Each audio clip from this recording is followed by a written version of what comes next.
할렐루야 반갑습니다. 주의 사부에 오신 여러분 주님의 이름을 환영합니다. 이 시간에 함께 여기에 모인 우리가 모두가 주님을 예배하고 주님을 경배하는 이 시간이 되어 좋겠습니다.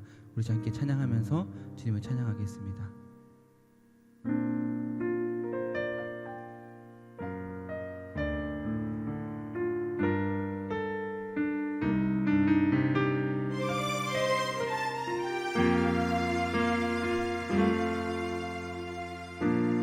여기 모인 우리의 예배는 특별한 건 내의 것이 아니라 어린 양의 불로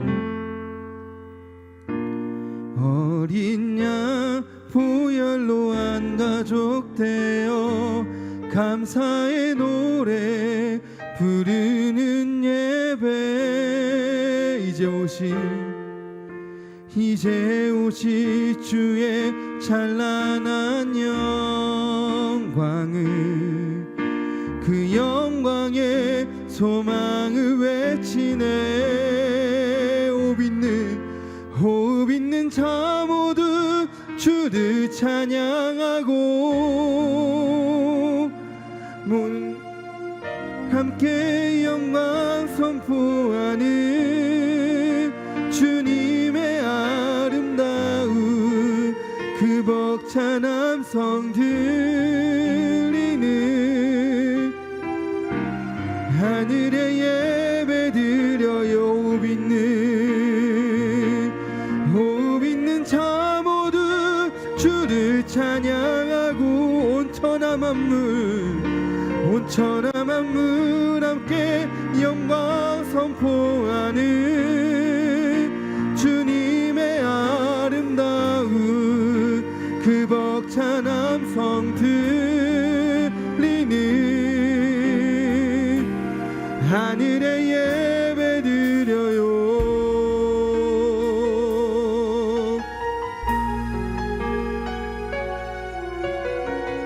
우리 다시 한 번 더 찬양의 시간 되길 원합니다. 여기 모인 우리 예배는 여기 모인 우리의 예배는 특별한 사람들의 것이 아니라 어린 양 보혈로 한 가족 되어 감사의 노래 부르는 예배.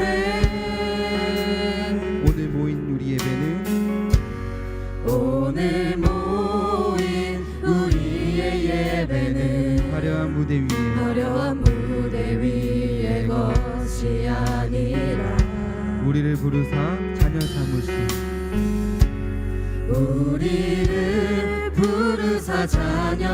주의 기뻐 드리는 예배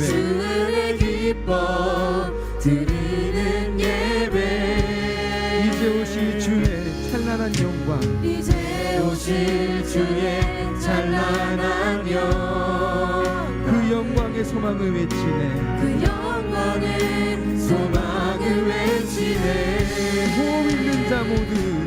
호흡 있는 자 모두 주를 찬양하고 온천한 만물 함께 영광 선포하는 주님의 아름다운 그 벅찬 함성 들리는 하늘의 예배 드려요. 호흡 있는 자 모두 주를 찬양하고 온천한 만물 함께 영광 선포하는 주님의 아름다운 그 벅찬 함성 들리는 하늘의 예배 드려요.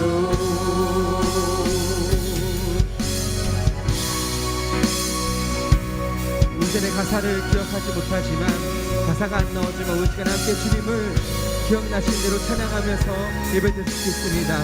호흡 있는 자 모두 주님을 찬양하고 온 천하 만물 앞에 영광을 선포하는 이 시간 되어 좋겠습니다.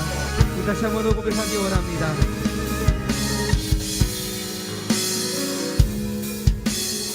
호흡 있는 자 모두, 호흡 있는 자 모두 주를 찬양하고 온 천하 만물 함께, 온 천하 만물 함께 영광 선포하는 주님의 아름다운 주님의 아름다운 그 벅찬 함성 들리는 하늘에 예배드려요. 호흡 있는 자 모두 주를 찬양하고 온 천하 만물 함께 영광 선포하는 주님의 아름다운 그 벅찬 함성 들리는 하늘에 예배드려요. 호흡 있는 자 모두, 호흡 있는 자 모두 주를 찬양하고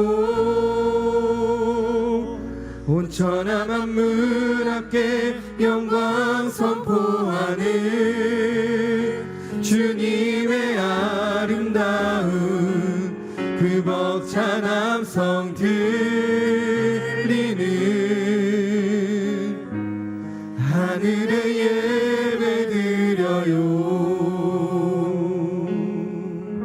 아멘. 오신 함께 주님의 찬양함의 시간에 박수 치는 박수 찬양의 시간 되기 원합니다.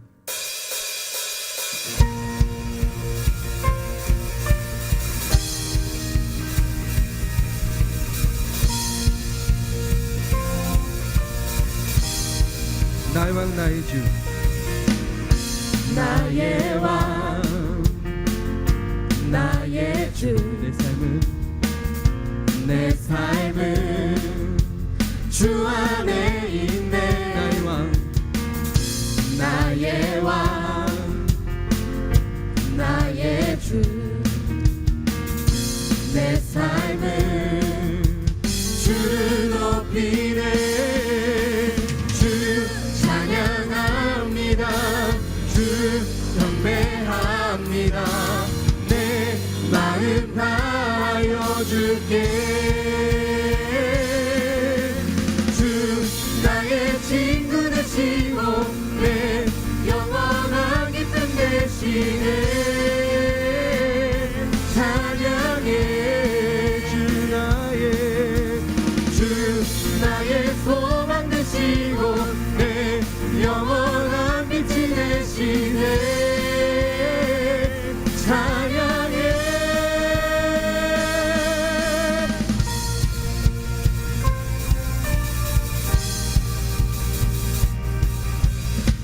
우리 다시 한번 고백하는 시간 되기 원합니다. 나의 왕 나의 주,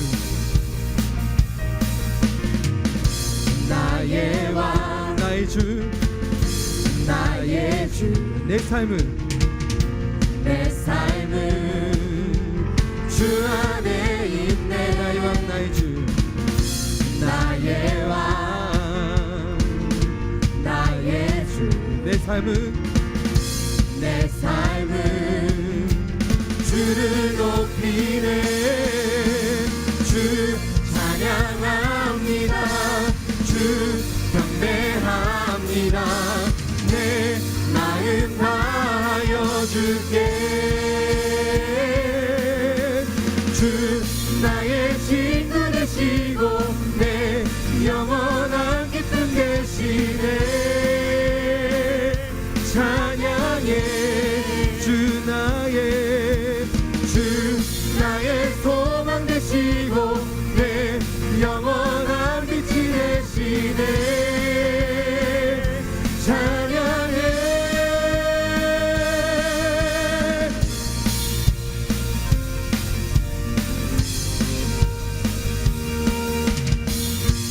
우리 다시 한번 고백합니다. 주 찬양합니다. 주 찬양합니다. 주 경배합니다. 내 마음 다하여 주께 주 찬양 주 찬양합니다. 주 경배합니다. 내 마음 다하여 주께 주 나의 친구 되시고 내 영원한 기쁨 되시네 찬양해 주 나의 소망 되시고 내 영원한 빛이 되시네 찬양해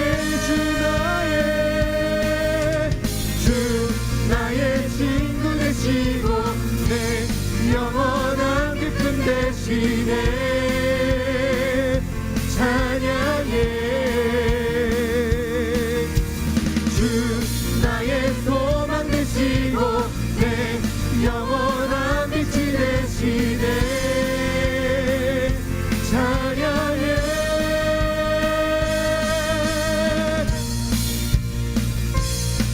우리 소망 되시고 우리 영원의 빛이 되신 그 주님을 찬양합니다. 날 구원이 되신 그 주님을 경배합니다. 우리 주님께 영광의 박수를 원합니다. 주님을 찬양합니다.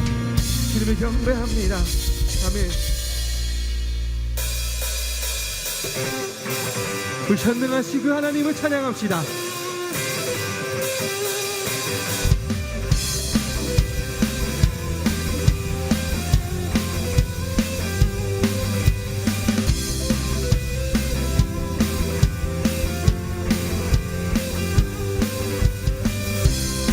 전능하신 하나님 지금 함께 기쁨으로 주 찬양 주의 영이 가득해 주의 영이 가득해 풍성하시는 한없는 사랑으로 한없는 사랑으로 두려움 떠나가고 두려움 떠나가고 모든 결 바꾸셨네.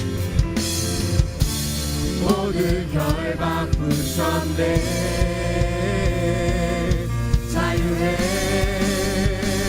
위대한 하나님 나와 함께 하시니 내 모든 삶 주께 속했네. 주께 속했네 온 세상 구하시 온 세상 하나님 독생자 하나님 독생자 주 함께 땅 끝까지 가리라 주와 함께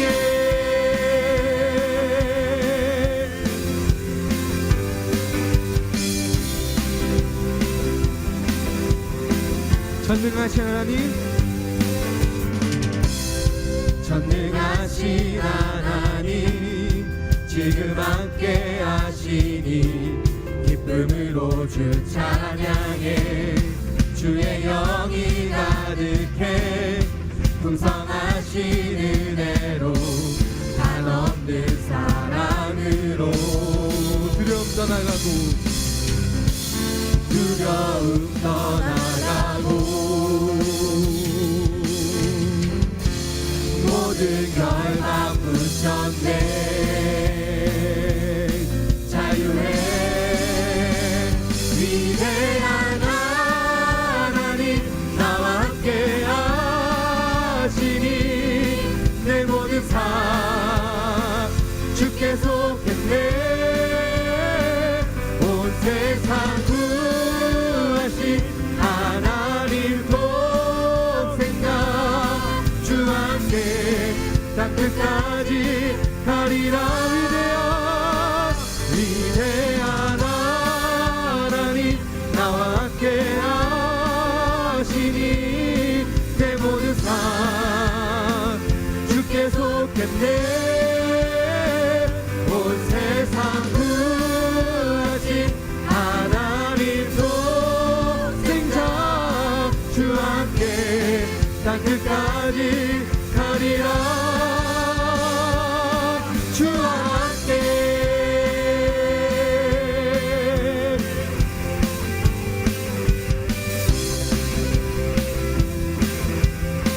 고백합니다. 두려움 떠나가고 두려움 떠나가고 모든 결박 부셨네. 모든 결박 부셨네. 주와 함께 찬양해. 주와 함께 찬양해. 주와 함께 선포해. 주와 함께 선포해. 자유해. 위대한 하나님 나와 함께 하시니 내 모든 삶 주께 속했네. 온 세상 구하신 하나님 속생자 주와 함께 땅끝까지 가리라. 위대한 하나님 나와 함께 하시니 내 모든 삶 주께 속했네. 온 세상 구하신 하나님 속생자 주와 함께 따뜻한 우리 마지막으로 다시 한번 고백합니다. 위대한 하나님 나와 함께 하시니 내 모든 삶 주께 속했네. 온 세상 구하신 하나님 속생자 주와 함께 땅끝까지 가리라. 주와 함께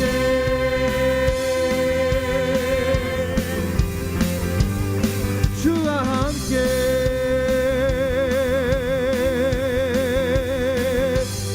주와 함께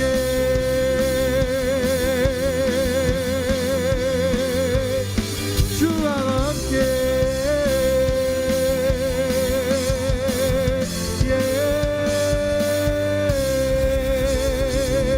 우리 주님과 함께 동행 우리의 삶이 되기 원합니다. 아멘.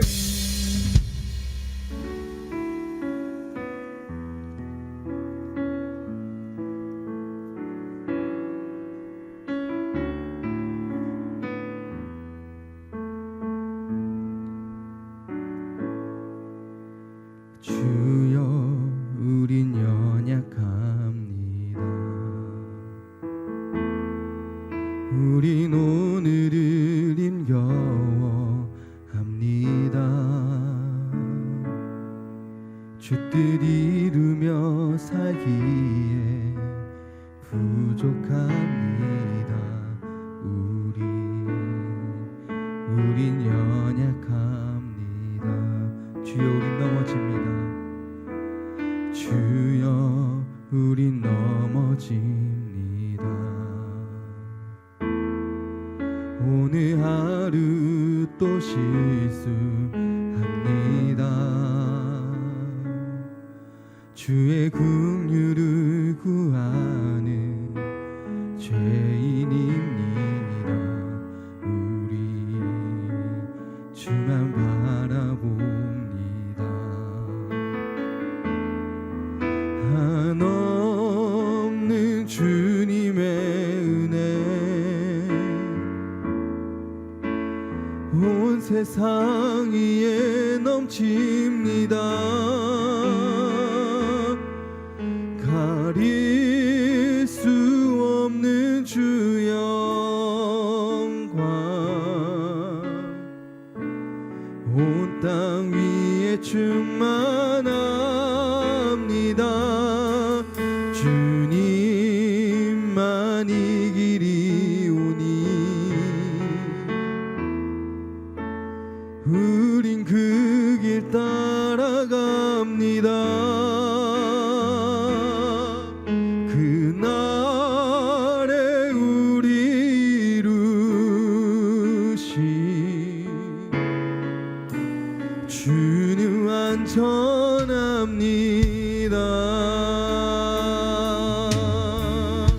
우리 다시 한번 고백합니다. 주여 우린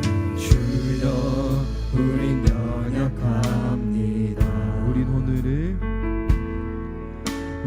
오늘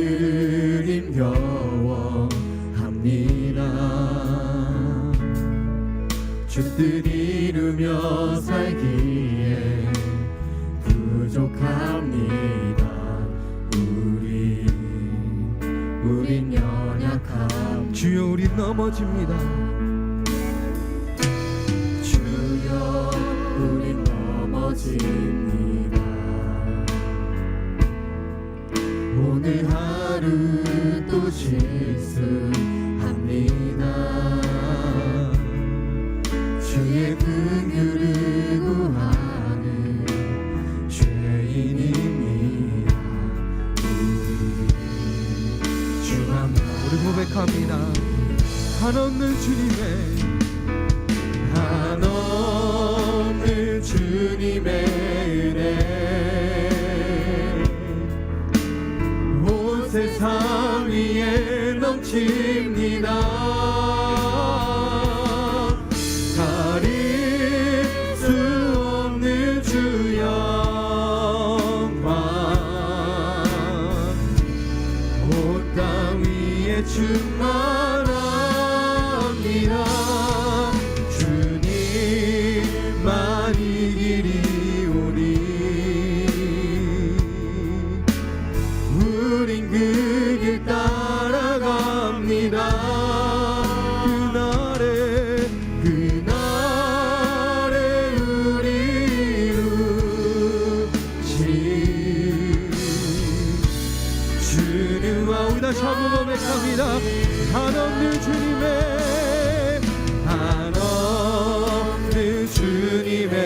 은혜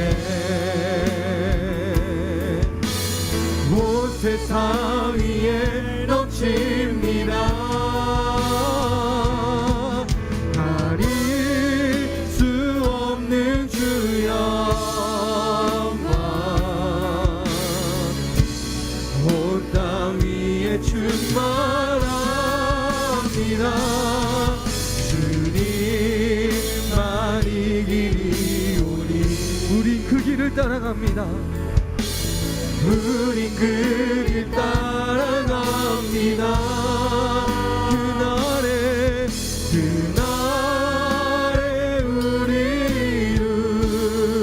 이루신 주는 완전합니다. 우리가 기도했으면 좋겠습니다. 우리 시간에 우리 연약함을 고백했으면 좋겠습니다. 아버지, 우린 연약합니다. 우리의 힘으로 될 수 있는 건 아무것도 없습니다. 오직 주님의 힘과 주님의 능력으로 말미암아 이 세상을 살아가며 하나님의 일을 감당하고 나아갑니다. 우리 기도했으면 좋겠습니다. 아버지, 하나님 주님의 은혜로 말미암아 오직 주님의 길을 걸어가는 우리의 삶이 되게 하여 주소서. 그게만이 진리이며 그게만이 진정한 주님께서 우리에게 허락하신 생명의 길임을 걸어가는 우리 삶이 되게 해달라고 우리 아버지 부르시면서 함께 동서로 기도하겠습니다. 아버지, 오직 주님의 길을 걸어가기 원합니다. 주님의 은혜가 풍성하시고 주님의 은혜는 길길로 나아가며 눈으로 나아가는 우리 삶이 될 수 있도록 아버지를 인도하여 시간 깨어 주셔서 주님 붙들기 원합니다.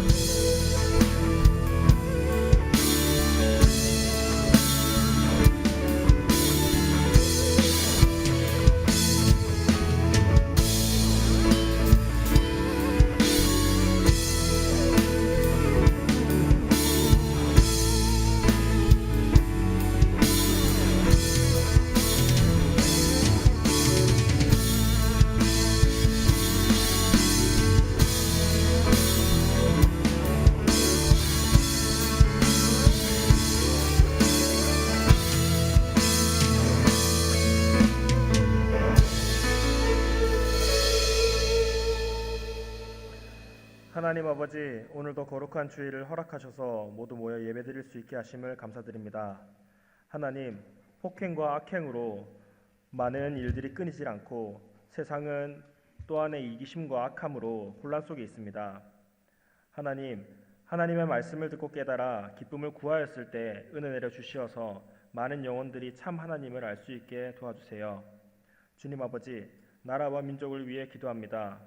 대내외적으로 분열과 갈등이 있는 이 나라를 하나님께서 보듬어 주시고 많이 사랑해 주셔서 합심으로 기쁨으로 나아갈 수 있게 해주세요.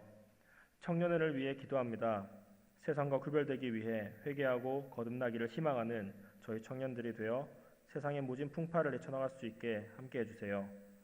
오늘 말씀 듣는 동안 저희의 마음과 귀를 열어주시고 잘 새겨들어 말씀을 통해 세상에서 그리스도인으로 거룩하게 살아갈 수 있게 해주세요. 이 모든 말씀 사랑이 많으신 예수님의 이름으로 기도드렸습니다. 아멘.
사랑과 은혜가 많으신 하나님 아버지, 우리 이 시간 한 주간 하나님의 사랑과 은혜 가운데 지켜주셨다가 이 한 주를 시작하는 첫날에 가장 귀한 자리인 예배 자리로 인도하심을 너무나도 감사드립니다. 우리 시간 예배할 때에 하나님을 바라볼 수 있는 시간 될 수 있도록 인도하여 주시옵시고, 하나님의 사랑과 은혜를 마음 가운데 가득 채울 수 있는 은혜의 시간 될 수 있도록 인도하여 주시옵소서. 또한 이 시간 하나님 앞에 귀한 헌금을 구별하여 헌금하였습니다. 이 헌금을 통하여서 하나님의 나라와 의를 위하여서 귀하게 쓰임받는 헌금 될 수 있도록 인도하여 주시옵시고, 헌금 드린 그 마음 가운데에 물질이 주인된 인생이 아니라 하나님이 주인된 진정한 하나님의 자녀의 인생으로서 살아갈 수 있는 용기와 인도하심을 허락하여 주시옵소서. 또한 헌금을 드림에 있어서 기도 제목이 있다면 하나님 그 기도 제목을 귀 기울여 들으심을 통하여서 하나님의 선하신 뜻 안에서 모두 다 응답받는 귀한 기도의 제목 될 수 있도록 아버지 하나님 인도하여 주시옵소서. 이 시대 하나님의 거룩한 자녀들로서 우리를 선하게 인도하실 하나님 믿고 감사드리며 우리 주 예수님의 이름으로 기도드립니다. 아멘.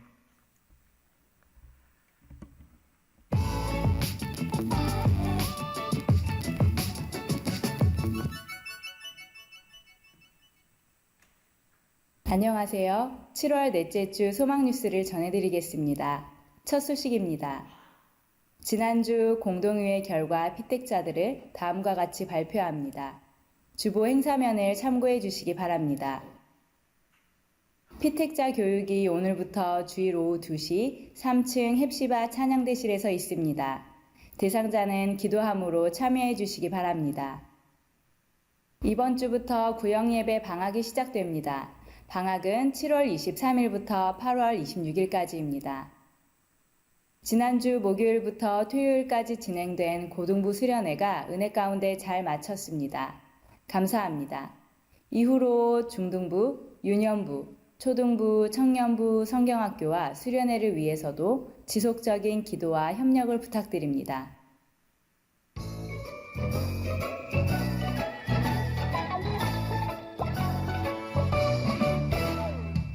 하나님 사랑하는 반짝반짝 내 마음 가득가득 하나님 의지하는 반짝반짝 내 믿음 가득가득가득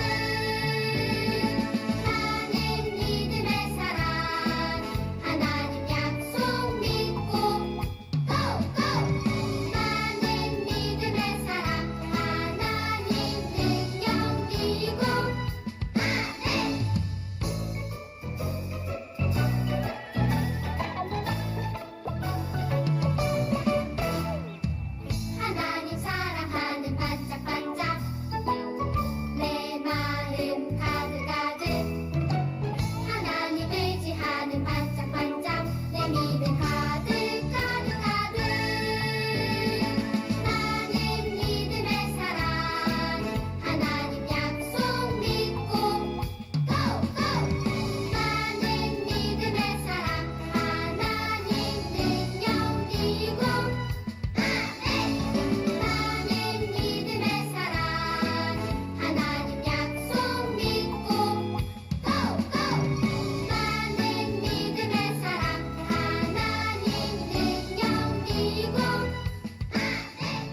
수 있을 거라고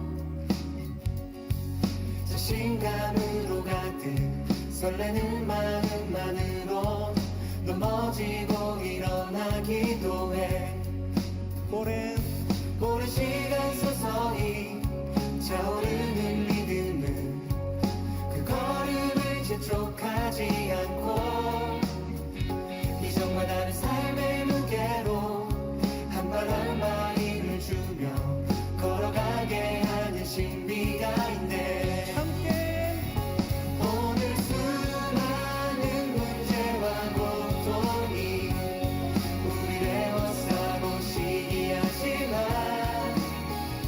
주를 향한 노래는 멈출 수 없어 할렐루야 소리쳐요 한 번 더 우린 주를 만나고 새로운 삶을 시작했네 모든 것을 할 수 있을 거라고 자신감으로 Through you I can do anything I can do all things Cause it's you who gives me strength Nothing is impossible Through you blind eyes are open Strongholds are broken I am living by faith Nothing is impossible Yeah Nothing is impossible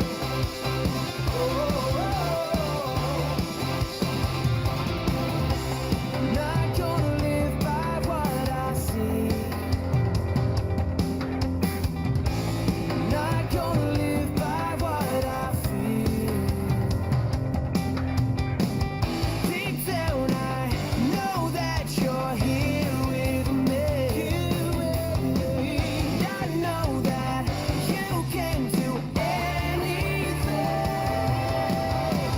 Through you I can do anything I can do all things Cause it's you who gives me strength Nothing is impossible through you Blind eyes are open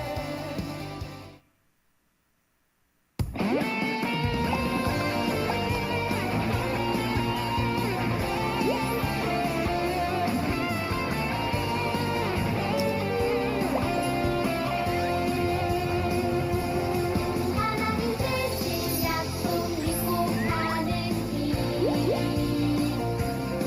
하나님 대신 능력 우릴 인도해 어디로 가야 할지 어떻게 가야 할지 몰라도 순종할 때 인도하시네 어디로 가야 할지 어떻게 가야 할지 몰라도 순종할 때 인도하시네 모든 것이 그래 나를 함께하게 놀러오세요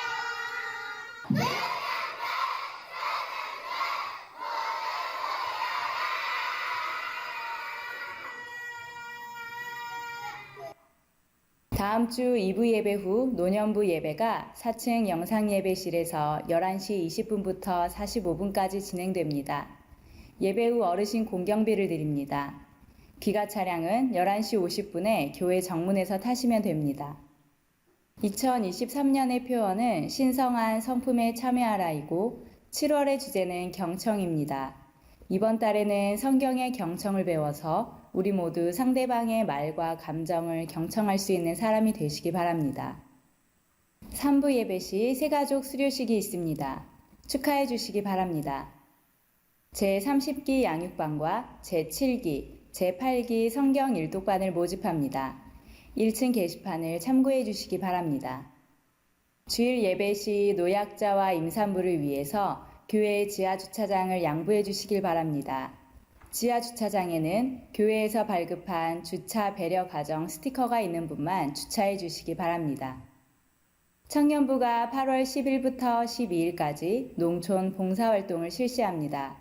이를 위한 1일 카페 및 모금이 30일까지 매주 주일 1층 로비에서 있습니다. 많은 관심과 이용 부탁드립니다. 다음 주 오후 4시까지 하반기 장학금 신청을 마감합니다. 자격자는 서류를 완비하여 신청해 주시기 바랍니다.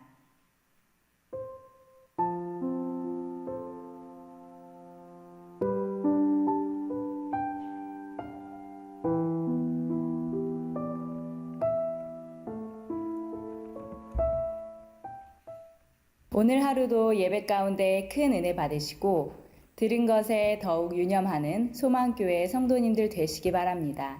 감사합니다. 광고 보신 대로 여러 부서들이 수련회 진행 중에 있습니다. 우리 청년부 수련회도 이제 한 달이 남지 않은 상황 가운데 있는데 마음 가운데 결심함으로 동천 봉사활동에 동참할 수 있기를 바랍니다. 가족도 돕지 않고 누구도 관심 갖지 않는 시골에 가서 예수님의 이름으로 귀한 봉사에 섬김을 할 때에 예수님 함께 하시고 은혜 많이 주실 줄 믿습니다. 우리 시간을 내서 함께 동참해 주시기를 바라고, 그리고 또 한 가지는 저희 다음 주 4시까지 장학금 신청 기간입니다. 상반기에 받지 못했던 분, 자격에 준하는 한해 신청하지 못한 분들은 꼭 신청해 주시기를 바라고, 이번 주에 서류를 가져가셔서 꼭 신청해 주시기를 바랍니다. 그리고 근로장학생들은 신청 가능하다고 확인을 했으니까 교수님 조교 활동을 하든지 도서관에서 봉사를 하든지 근로장학생들도 신청할 수 있으니까 많은 신청을 바랍니다. 자, 오늘 함께 보신 말씀은 마가복음 2장 13절부터 17절 말씀입니다. 마가복음 2장 13절부터 17절 말씀입니다.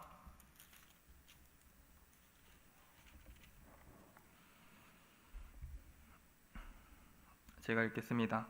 예수께서 다시 바닷가에 나가심에 큰 무리가 나와왔거늘 예수께서 그들을 가르치시니라. 또 지나가시다가 알페오의 아들 레위가 세관에 앉아 있는 것을 보시고 그에게 이르시되 나를 따르라 하시니 일어나 따르니라. 그 집에 앉아 잡수실 때에 많은 세리와 죄인들이 예수와 그의 제자들과 함께 앉았으니 이는 그러한 사람들이 많이 있어 예수님을 따름이라. 바리새인의 서기관들이 예수께서 죄인 및 세리들과 함께 잡수시는 것을 보고 그의 제자들에게 이르되 어찌하여 세리 및 죄인들과 함께 먹는가? 예수께서 들으시고 그들에게 이르시되 건강한 자에게는 의사가 쓸데없고 병든 자에게라야 쓸데있느니라. 나는 의인을 부르러 온 것이 아니요 죄인을 부르러 왔느니라 하시니라. 아멘. 2019년도에 세간에 화제가 됐었던 경매가 있습니다.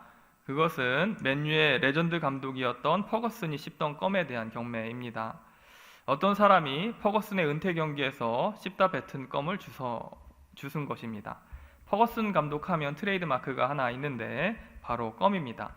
항상 경기에 임할 때에 껌을 질겅질겅 씹으면서 지도를 하는 모습이 퍼거슨의 대표적인 모습이라 할 수 있습니다. 근데 그 퍼거슨 감독의 은퇴 경기에서 씹은 껌을 주운 것이고 경매에 올렸던 것이죠. 여러분, 그런데 남이 씹다 뱉은 껌이 얼마에 팔렸을까요? 무려 5억 8천만 원에 팔렸습니다. 5억 8천만 원이니까 이제부터는 직장 다니시기보다도 축구 경기를 열심히 관람하는 게 좋을 것 같고 껌이나 좀 잘 주워야 하겠습니다. 말도 안 되는 금액이죠. 이 5억 8천만 원의 가치는 껌의 가치가 아닙니다. 이것은 퍼거슨이라는 사람이 갖고 있는 프리미엄입니다. 무수한 껌이 많이 있지만 퍼거슨이 씹은 껌은 5억 8천만 원이 되는 것입니다. 여러분, 그렇다고 한다면 시선을 조금 바꿔서 올바른 데 우리 시선을 집중하게 보게 한다면 한 사람의 프리미엄이 5억 8천만 원까지 갈 수 있다고 한다면 하나님의 프리미엄은 얼마일까요? 하나님의 형상이라고 하는 우리가 존재적으로 가지고 있는 그 가치와 프리미엄은 도대체 얼마입니까? 그리고 하나님의 나라라고 하는 그 나라의 위대함과 지구한 가치는 도대체 환산한다면 얼마나 될까요? 한 사람이 씹다 뱉은 껌이 5억이라고 한다면 하나님이 두 손으로 직접 만드시고 통치하시고 사랑하시고 완성하기 원하시는 그 하나님의 나라는 값을 절대로 매길 수 없는 어마어마한 것입니다. 흔히 구원은 공짜라고 이야기합니다. 거저주는 것이라고 이야기합니다. 그런데 구원이 공짜인 이유는 예수님과 하나님이 주시고자 하시는 영생과 하나님의 나라가 싸구려라서가 절대 아닙니다. 바로 그 값을 세상 누구도 매길 수 없고 누구도 치를 수 없는 것이기 때문에 구원은 공짜인 것입니다. 거저주는 것입니다. 예수 그리스도의 핏값이라는 그 귀한 값을 치르고 나서 우리에게 비로소 주어지게 된 것입니다. 그리고 우리는 그런 것을 하나님으로부터 선물 받은 사람인 줄 믿으시기를 바랍니다. 감히 값을 매길 수 없고 내 일평생 혹은 10번의 인생을 죽었다 살아나도 갚을 수 없는 놀라운 선물을 받은 것이 하나님의 자녀들이고 하나님의 나라를 선물 받은 우리들입니다. 그리고 우리에게 주어주시는 이 값을 매길 수 없는 선물들을 우리는 은혜다, 하나님의 은혜다라고 고백합니다. 우리 기독교 안에 있는 은혜라는 단어는 한 단어로 압축해서 표현할 수는 없겠지만 굉장히 포괄적이고 뜻깊은 의미를, 다양한 의미를 갖고 있지만 정형화해서 말한다고 한다면 흔히 자격이 없는 자에게 내가 감히 값을 치를 수 없는 연약하고 작은 죄인에게 자격을 묻지 않고 주시는 하나님의 가장 소중한 선물들을 말할 때에, 사랑들을 말할 때에 하나님의 은혜입니다. 하나님은 저에게 은혜를 주셨습니다. 이렇게 이야기합니다. 우리는 하나님으로부터 생명이라는 은혜를 받으신 줄 믿으시기 바랍니다. 생명은, 그리고 내일 하루, 오늘 하루의 생명은 내가 그 어떤 값을 치르더라도 살 수 없는 것입니다. 하나님은 이것을 우리에게 선물로 주셨습니다. 삶이라고 하는 은혜를 우리는 하나님께 받았고 공기와 자연이라고 하는 놀라운 은혜를 하나님으로부터 받았습니다. 그리고 무엇보다도 은혜 중에 은혜인 것은 구원을 선물로 받은 것입니다. 영원한 생명, 하나님의 나라, 이것은 사람이 흉내낼 수도 없고 만들 수도 없고 지구 전체를 팔아서 준다고 해도 얻을 수 없는 너무나도 놀라운 축복이고 은혜인 것입니다. 우리는 이 은혜를 소중한 것으로 알고 감사하고 누릴 수 있는 사람이 되어야 하겠습니다. 오늘은 복음적 교회의 특징 8번째 시간인데 이 8번째 시간의 주제는 은혜로 충만한 공동체입니다. 여러분, 복음적 교회는 어떤 교회라고요? 은혜로 충만한 교회가 복음적 교회고 예수님을 잘 따르는 교회입니다. 하나님께서 우리에게 베풀어 주시는 그 값을 매길 수 없는 소중한 은혜들을 우리들이 충만히 누리는 존재들이 되어야지 이 시대의 건강한 교회를 할 수 있고 하나님의 기쁨이 되는 교회를 할 수 있는 것이죠. 그리고 우리가 은혜로 충만할 수 있는 비결은 하나님이 우리에게 베풀어 주시고 우리에게 선물해 주셨던 그 은혜들을 내 마음 가운데 받아들이고 감사하고 찬송할 때에 이 공동체 안에 하나님의 은혜는 충만해지고 내 마음과 삶 가운데는 하나님의 은혜로 더욱더 충만해질 수가 있는 것입니다. 하지만 세상의 많은 사람들은 이 하나님의 은혜를 받고도 감사해야 하지 않고 찬양하지 않고 고백하지도 않습니다.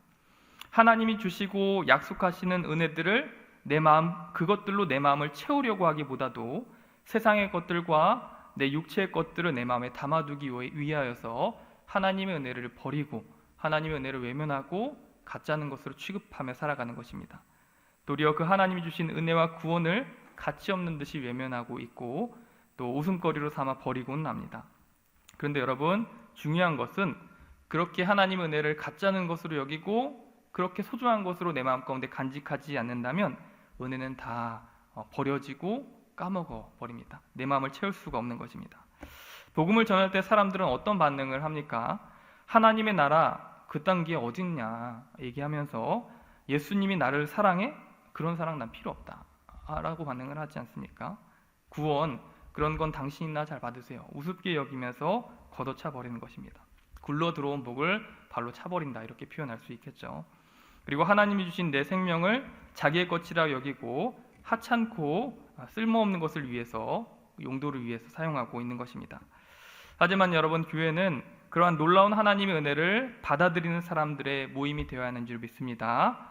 하나님의 은혜를 감사할 줄 알고 하나님이 주시는 그 은혜를 마음 가운데 간직하고 무엇보다도 값지게 여기고 사랑하는 사람들의 모임이 교회인 것입니다.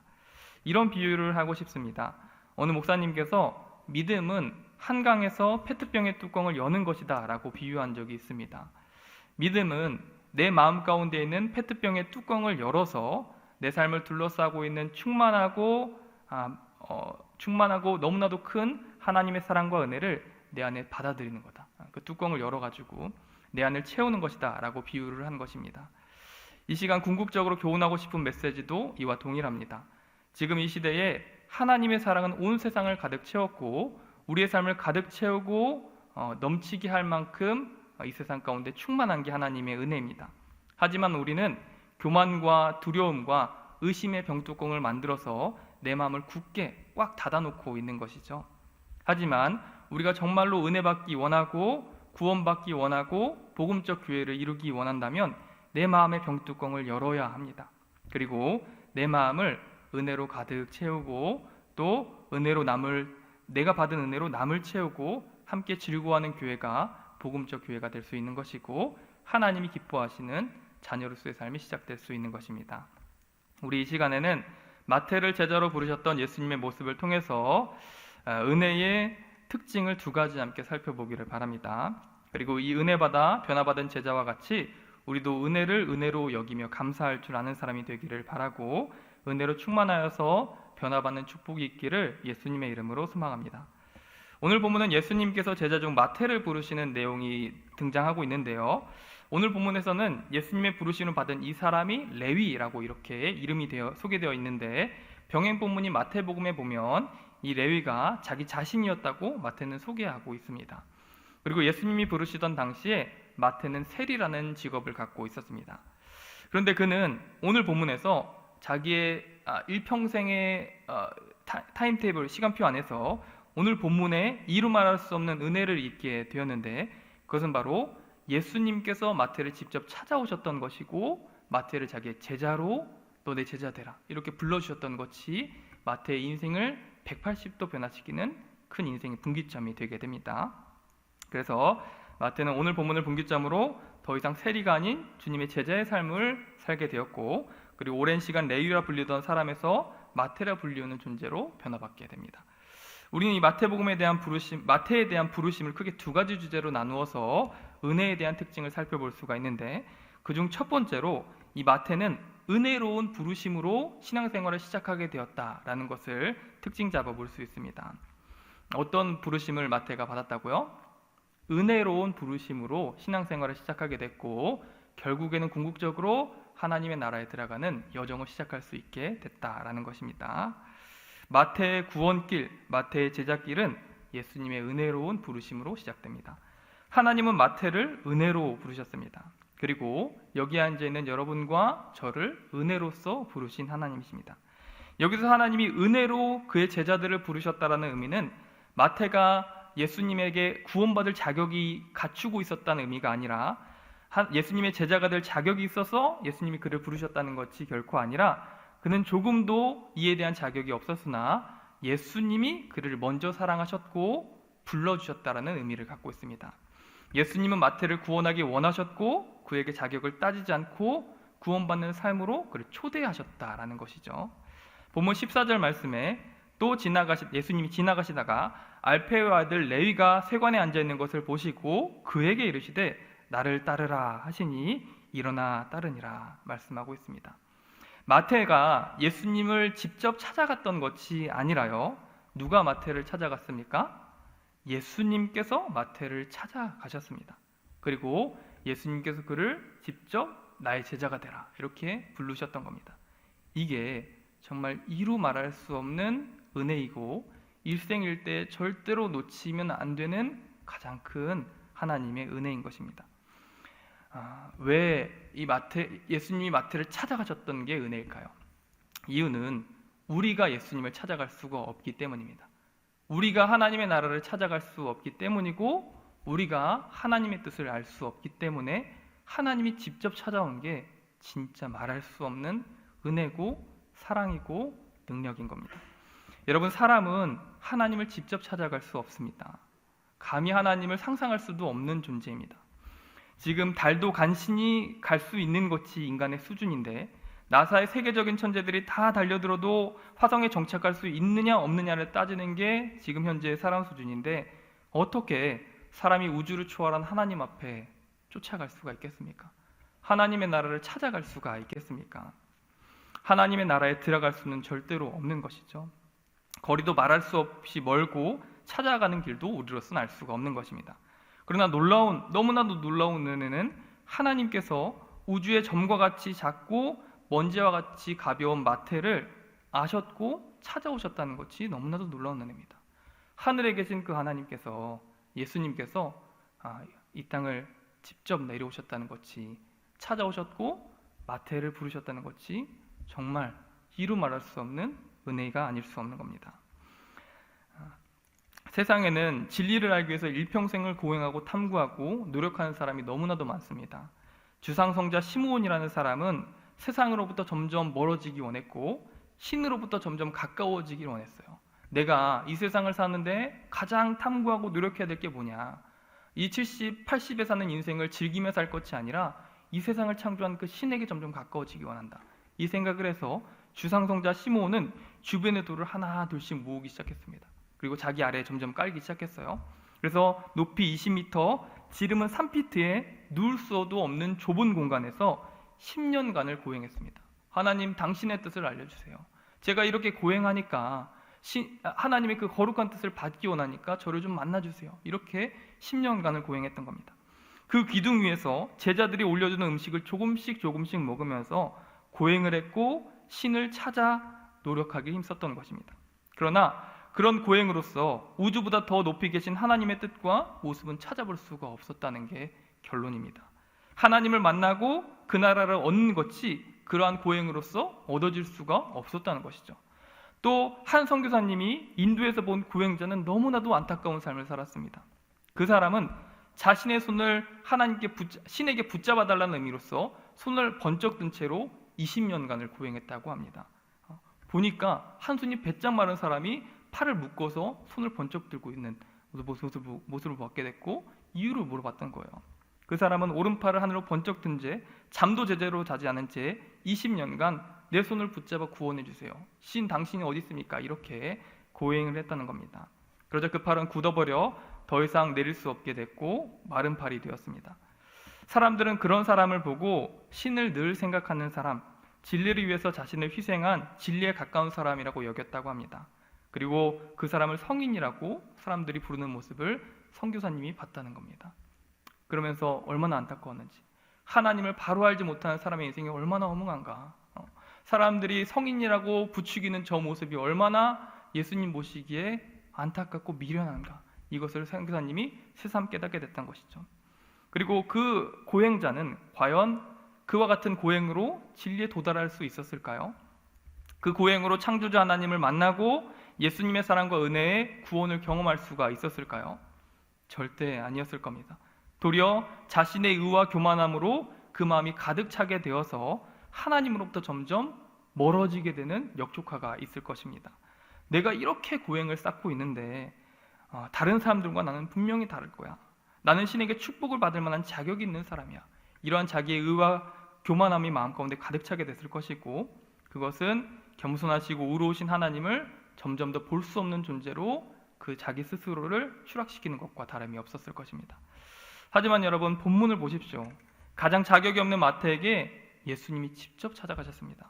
감히 다가갈 신분이 되지 않고 그 어떤 방법으로 찾아갈 수 없는 그 하나님이, 우주를 초월한 하나님이 이 지구라는 작은 별 가운데에, 그리고 이스라엘이라는 그 작은 나라 가운데에 마태를 직접 찾아가셨다는 것이, 찾아오셨다는 것이 너무나도 놀라운 은혜였던 것이죠. 여러분, 그리고 이와 동일하게 하나님께서는 저와 여러분들에게 이와 같은 은혜를 베푸셨는 줄을 믿으시기를 바랍니다. 자신의 독생자 예수님을 보내셔서 우리를 구원하셨고 인격적으로 만나주심을 통하여서 하나님의 제자로 삼아주셨던 것입니다. 여러분들이 이 자리에 앉아있게 된 것은 모두 다 하나님의 은혜입니다. 하나님이 모태신앙으로서 여러분들을 인도하셨기 때문이고, 혹자는 전도자를 보내셔서 이 예배 자리를 인도하신 것입니다. 또는 미리 믿게 된 성도들을 통하여서 교회라는 공동체를 만드심을 통하여서 여러분들이 교회에 접근할 수 있게 하신 것입니다. 그리고 여러분들이 이 자리로 나오게 하셨고 하나님을 예배할 수 있게 하나님이 인도하신 것입니다. 이 부르심이 은혜인 이유는 우리가 직접 하나님을 찾아갈 수 없는데 하나님이 우리에게 찾아오셔서 구원을 베푸셨기 때문에 이 구원이 은혜인 것입니다. 그리고 또 한 가지로 우리가 어떻게 해서 하나님을 찾아가고 예수님을 찾아간다고 할지라도 우리는 구원받을 자격이 없는 존재였다라는 것이 또 하나의 은혜입니다. 오늘 본문에 보니 예수님께서는 마태에게 제자의 길을 먼저 요구하셨다라는 사실을 본문은 이야기해주고 있습니다. 근데 마태는 예수님께서 찾아가셨던 당시에 세리의 역할을 하고 있었다라고 성경은 말씀해주고 있습니다. 그리고 이 말은 마태가 먼저 예수님에게 예수님, 저를 좀 당신의 제자로 삼아주세요 라고 요구할 만한 자격이 없는 존재였다는 것을 본문은 돌려서 말해주고 있는 것입니다. 왜냐하면 이 당시에 세리는 하나님 나라에 가장 어울리지 않는 사람들이었기 때문입니다. 그들은 하나님의 나라를 위해서 일하는 사람이 아니라 로마의 부흥을 위해서 혹은 로마가 세운 헤로당을 위해서 일하는 사람이 세리들이었습니다. 그리고 이웃을 사랑하기보다도 부과된 세금보다도 더 큰 세금을 부여하여서 자기의 지갑을 채우는 사람이 세리들이었습니다.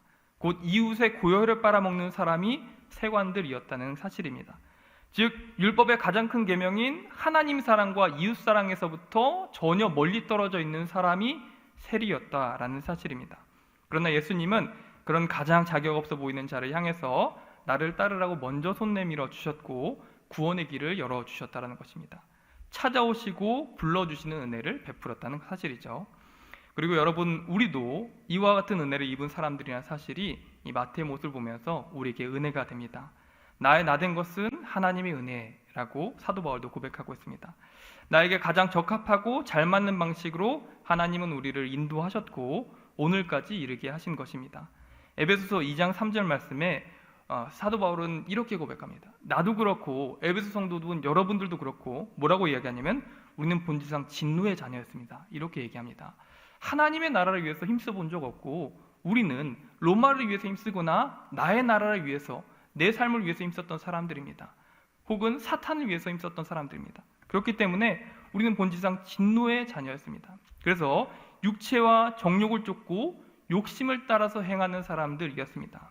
그러나 긍휼이 풍성하신 하나님이 우리를 사랑하신 그 큰 사랑으로 인하여서 허물로 죽어야 될 우리들을 그리스도와 함께 살리셨습니다 라고 에베소서에서 설교하고 있는 내용이 등장합니다. 여러분, 우리가 오늘 본문의 마태의 부르심을 보면서 하나님의 은혜를 내 마음 가운데 새길 수 있기를 바랍니다. 내가 만약 불교의 자녀로 태어났다면 어땠을까? 내가 만약 하나님의 인도하심이 없이 하나님이 지정하시거나 원하시는 그 방식으로가 아니고 우연적으로 이 세상에 태어났다면 과연 하나님을 믿거나 이 자리에 예배할 수 있었을까 생각해 보시길 바랍니다. 장담하건대 나 스스로 하나님을 믿었다고 고백할 수 있는 사람은 아무도 없습니다. 모두 다 우리가 이 자리 예배에서 하나님을 찬양하고 하나님을 인격적으로 만나 고백하게 되는 이유는 바로 하나님이 여러분들을 구원하기 원하셨고 여러 방식으로 여러분들을 찾아가셨기 때문입니다. 마태는 오늘 본문 가운데에 예수님이 직접 찾아오는 은혜를 입었고 자기를 직접 부르시는 은혜를 입었습니다. 이와 동일하게 우리도 하나님으로부터 신자로서의 부르심을 받는 큰 은혜를 받은 사람들인 줄 믿으시기를 바랍니다. 그리고 이 은혜로 말미암아 우리는 값을 매길 수 없는 선물들을 받게 된 것이죠. 하나님의 나라라는 것을 소개받게 되고 그리고 예수님의 사랑이라는 것을 소개받게 되고 교회라는 너무나도 소중한 공동체를 이 마지막 시대에 선물 받게 된 것입니다.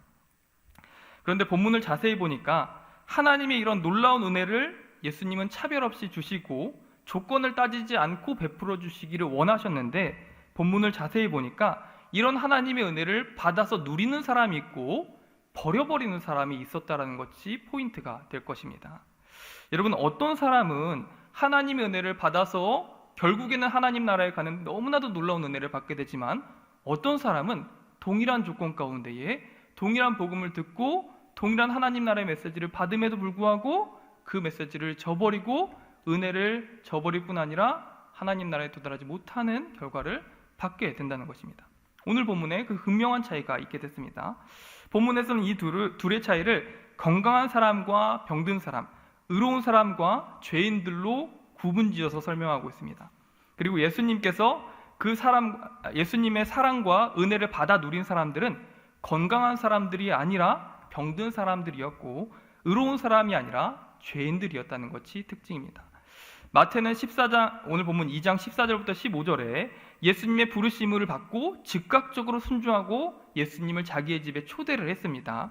그리고 그 자리에 많은 죄인들이 초청을 받아 함께 먹고 예수님과 함께 즐거워했다, 이렇게 말씀합니다. 반면 16절부터 17절에 바리새인들의 서기관들은 그런 예수님들을 멀찍이서 보면서 어휴, 왜 이렇게 더럽고 죄 많은 사람들이랑 먹고 있지? 뭐가 좋다고 저렇게 웃고 있지? 이렇게 비난을 하고 예수님을 비판하면서 그 모든 무리를 정죄하고 있는 모습을 보게 됩니다. 예수님과 죄인들을 한 대로 통째로 묶어서 비난을 하고 있는 내용이 보게 돼요. 어찌하여 죄인과 세리들과 함께 먹고 있지? 그러자 이렇게 비난을 했습니다. 그러자 예수님은 너희들과 나와는 상관이 없다는 듯해 퉁명스러운 대답을 해주십니다. 뭐라고 이야기하냐면 나는 건강한 사람에게는 의인이 쓸데없고 병약한 자에게나 쓸데있느니라. 나는 의인을 부르러 온 것이 아니라 죄인을 부르러 왔노라 말씀하면서 나는 지금 이 사람들을 부르러 왔다. 너희들을 부르러 온 것이 아니다 라고 딱 선을 그으면서 퉁명스럽게 말씀합니다. 이 말씀은 우리가 죄를 지어야지 은혜를 받을 수 있다라는 말이 아닙니다. 병들고 쇠약해야지만 은혜를 누린다는 말은 더더욱도 아닙니다. 바로 내가 죄인임을 발견하는 겸손한 자들만이 구원을 얻게 된다는 예수님의 은유적인 표현이 오늘 본문의 17절의 말씀입니다. 본문 17절에 바리새인과 서기관들은 예수님을 비난하면서 말했죠. 어찌하여 세리와 죄인들과 함께 먹는가? 이에 예수님은 대답하십니다. 건강한 자에게는 의원이 쓸데없고, 여러분 여기서 말하는 의원은 예수님입니다. 근데 예수님이 쓸모없는 사람이 있을까요? 예수님이 그 인생에 절대 필요 없는 사람이 있을까요? 성경 모든 사람이 죄인이고 예수로 말미암지 않고는 구원받을 수 없다고 얘기했습니다. 예수님이 나로 말미암지 않고는 아버지께로 갈 자가 없다, 이렇게 말씀했어요. 근데 예수 의원이 쓸데없다, 건강한 사람들에겐 의원이 쓸데없다라고 이야기합니다. 이 말은 내가 너희들에게 쓸모없는 사람이라는 말이 아니고 니네가 나를 쓸모없는 사람으로 취급한다라는 말입니다. 또 의인을 부르러 온 것이 아니라 죄인을 내가 부르러 왔다라고 자기가 이 땅에 오신 목적을 분명히 말씀하고 있습니다. 자신이 이 세상에 오신 목적은 나와 자신이 죄인임을 고백하면서 나를 영접하는 사람들을 부르러 왔지, 너희같이 하나님의 나라를 가짜않게 여기고 하나님의 복음을 하찮게 여기는 사람들을 부르러 온 것이 아니라고 선을 그어 말씀하셨다는 것입니다. 여기서 건강한 사람에겐 의원이 쓸데없고 의인을 부르러 온 것이 아니라는 말씀은 예수님을 비판하고 세리와 죄인들을 비난하고 있는 바리새인과 서기관들이 의로운 사람이고 건강한 사람이라는 말이 결코 아닙니다. 17절의 9절의 포인트는 쓸데없고 부르러 왔다라는 표현입니다. 여러분, 우리 한번 회개하는 심정을 한번 생각해 보시기를 바랍니다. 여러분, 일평생 한 주간 그리고 일평생을 어떻게 살아오셨나요? 예수님을 정말 나에게 필요하신 분, 정말 나에게 귀한 분이라 여기며 살아왔습니까? 그렇지 않다면, 혹은 내 마음 은연중에 복음이라는 것을 쓸데없다고 생각하고 예수님의 십자가 사건을 내 마음에 정말 소중한 것으로 여기지 않고 왔다고 한다면 오늘 본문 가운데 예수님의 교훈은 너무나도 두려운 교훈이 될 것입니다. 나를 쓸데없다 하는 너희들은 나의 구원을 받을 자격이 없다. 자기 스스로 의롭다고 하는 너희들은 내가 부르러 온 사람이 아니다. 나는 죄인들을 부르러 왔다. 이렇게 말씀해 주고 있는 것입니다. 병든 자가 의사의 말에 귀 기울이고 그 말을 갈급한 심정으로 따르듯이 자신이 예수님 앞에서 병자임을 인정하는 사람이 은혜를 받아 누릴 수 있는 것이고, 죄인임을 알지 못하는 이들은 주의 말씀을 아무리 들어도 그 마음이 마치 단단하게 굳어져 씨를 뿌려도 묻히지 못하는 길가와 같이 은혜에 참여하지 못함을 비유적으로 본문은 말씀해 주고 있는 것입니다. 바리새인과 서기관들은 마태와 달리 진실되지 못한 마음을 갖고 있었습니다. 그들은 위선과 교만한 마음으로 자신들이 구원받아야 될 죄인이라는 사실을 인정하지 않았으며 예수님 앞에서 그것을 고백하지 않았습니다. 알지도 못했고 죄인의 구주를 필요로 하지도 않았었던 것입니다. 하지만 이러한 점에서 참으로 자신이 죄인임을 발견하는 사람이 복된 사람이고, 그렇지 못한 자는 그리스도에게 올 수 없다는 사실을 깨닫게 됩니다. 설교 초두에 퍼거슨 이야기를 왜 했나라고 한다면 정말 하나님 나라가 너무나도 가치 있고 소중하다는 사실을 소개하고 싶었습니다. 하나님이 우리에게 직접 만들어 주시기 원하시고 예수 그리스도를 통해서 여러분들에게 선물하시기 원하셨던 그 영생이라는 가치가 우리에게 얼마나 소중한지를 우리가 다시 한번 생각해 봐야 된다는 사실을 우리가 함께 생각해 봤으면 좋겠다라고 준비해 보았습니다. 오늘 본문에 바리새인의 서기관들은 그 하나님의 나라를 가치 없게 여겼고 필요 없다 여겼습니다. 그래서 예수님께서는 그들을 부인하시고 그들을 부르지 않는다라고 말씀하셨던 것이죠. 예수님이야말로 하나님의 나라를 가치 없게 여기는 자를 가치 없게 여기시는 분이십니다. 하나님의 사랑을 존귀하게 여기지 않는 자를 존귀 여기지 않는 분이신 것입니다. 사무엘상 2장 30절에 보면 하나님은 제사장이면서도 하나님을 경외하지 않았었던 엘리의 두 아들을 보고 무서운 경고를 말씀해 주시고 있습니다. 이르시길 30절에 그러므로 이스라엘의 하나님 나 여호와가 말하노라 내가 전에 엘리 너의 집과 내 조상들의 집이 내 앞에서 영원히 행하리라 하였으나 이제 보니까 너희가 너무나도 참담하구나 이렇게 이야기하십니다. 그러면서 이제 나 여호와가 말하노라 결단코 내가 너희와 늘 함께하지 아니하리라 나를 존중히 여기는 자를 내가 존중히 여기고 나를 멸시하는 자를 내가 경멸하기 때문이다 이렇게 말씀하고 있습니다. 나를 존중히 여긴 자를 내가 존중히 여긴다. 나를 경멸히 여긴 자를 내가 경멸히 여긴다. 이렇게 말씀해주고 있습니다. 이 엘리의 두 아들은 제사장이면서도 하나님 앞에 드려진 헌금을 하나님 앞에 드려진 고기를 자기의 것으로 몰래 착복하는 사람들이었습니다. 그리고 하나님이 정하시지 않은 불을 가지고 예배를 드렸고 문맥상 보면은 술을 마시고 예배를 인도했던 사람들입니다. 그 사람들을 보면서 하나님께서 분노하면서 뭐라고 말씀했냐면 나를 존중히 여기는 자를 내가 존중히 여긴다. 나를 멸시하는 자는 내가 멸시한다. 이렇게 말씀해주고 있는 것입니다. 여러분 우리가 이 시대에 예배를 드리고 하나님 나라를 소망하는 그 마음 가운데 하나님을 존중히 여기고 그 나라를 가치 있게 여기는 마음이 있기를 간절히 바랍니다. 그럴 때에 하나님께서 여러분들 존중히 여기고 하나님의 나라로 인도하실 줄 믿습니다. 오늘 본문을 준비하면서 이전 8복 중에 심령이 가난한 자가 복이 있다라는 말씀이 떠올랐습니다. 심령이 가난한 자는 복이 있나니 천국이 그들의 것이미요 라는 말씀이 8복 가운데 있었죠. 심령이 가난한 자가 복이 있다 예수님께서 말씀하셨습니다. 왜냐하면 천국이 그런 사람들의 것이기 때문이다 이렇게 말씀을 마무리합니다. 먼저 여기서 가난하다라는 표현의 단어는 파산되다, 돈이 한 푼도 없는 빈털터리다라는 뜻입니다. 이 말은 부자에 비해 상대적으로 가난한 사람들을 일컫는 말이 아니라 말 그대로 파산된 자, 거지들을 말하는 단어입니다. 그러므로 심령이 가난하다는 말씀은 자신이 하나님 앞에서 영적으로 파산 선고된 자임을 인정하는 자들이 복되다라고 말씀하신 것입니다. 즉 내 안에 선한 것이 하나도 없음을 인정하고 하나님에 대해서, 의에 대해서 아무것도 가진 것이 없는 빈털터리 죄인임을 인정하는 자가, 겸손한 자가, 심령이 가난한 자가 천국을 얻는 사람들이라고 예수님은 말씀하신 것입니다. 저는 본문을 준비하면서 신앙생활이란 무엇이냐, 바로 내 심령을 늘 가난하게 유지하는 것이 신앙생활이다라는 것을 생각해 보게 되었습니다. 내 마음 가운데 교만이 용수숨칠 때, 내 마음 가운데 교만이라는 것이 싹을 틔우기 시작할 때 하나님 앞에 무릎을 꿇고 저를 용서해 주십시오. 제 마음 가운데 교만이 다시 한번 솟아났습니다. 예수 그리스도 없으면 나는 구원받을 수 없는 연약한 죄인인데 제 마음에 교만이 들어오기 시작합니다. 주님 저를 도와주세요. 이렇게 기도하는 것이야말로 진짜 신앙생활이 아닌가라는 생각을 다시 한번 해보게 되었습니다. 예수님 당시 유대 종교자들은 대부분이 자기들의 영적인 부자라고 생각했습니다. 아브라함의 후손들로서 자기들은 회개할 것이 없고 자기들이 지키는 유대 전통과 할례가 하나님 앞에서 아주 의로운 행동이 되어서 천국 티켓을 이미 거머쥔 자들이나 다름이 없다고 자기들을 특권의식을 갖고 있었던 것입니다. 그런데 역설적이게도 그랬기 때문에 그들은 예수님의 말씀을 마음 가운데 영접할 공간이 없었습니다. 심령의 가난한 상태를 유지하지 못했기 때문에 예수님 말씀을 영접할 마음의 공간이 없었던 것이죠. 자기의 생각과 자기의 의로 그 마음이 가득 차 있었기 때문에 오히려 그 사람들은 하나님을 비판하고 예수님을 멀리 떠내보내게 됐었던 것입니다. 우리가 이 시간 정말 은혜로 충만한 사람이 되기 위하여서 가난한 심령을 유지하는 여러분 되시기를 주님의 이름으로 축복합니다. 그리고 하나님 말씀하셨던 그 하나님의 나라를 가장 귀중한 것으로 여기면서 그 하나님의 나라를 사모하면서 살아갈 수 있는 여러분 되시기를 바랍니다. 하나님은 여러분들에게 가장 소중한 하나님의 나라와 예수님과 영생이라는 가치를 선물하기 원하셨습니다. 그런데 그 선물을 가치 없게 여기는 사람이 있죠?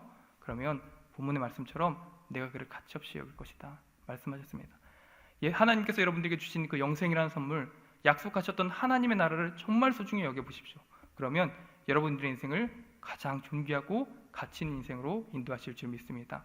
이 소망을 가지고 하나님 나라에 대한 소망과 가난한 심령을 유지하면서 마지막 때까지 신앙을 잘 지켜나가는 소망교회 청년분 되시기를 주님의 이름으로 축복합니다. 기도하겠습니다. 하나님 아버지 감사드립니다. 우리에게 너무나 놀라운 은혜들과 사랑들을 베풀어 주셨음에도 우린 교만한 마음으로 이 시대를 살았는지 모릅니다.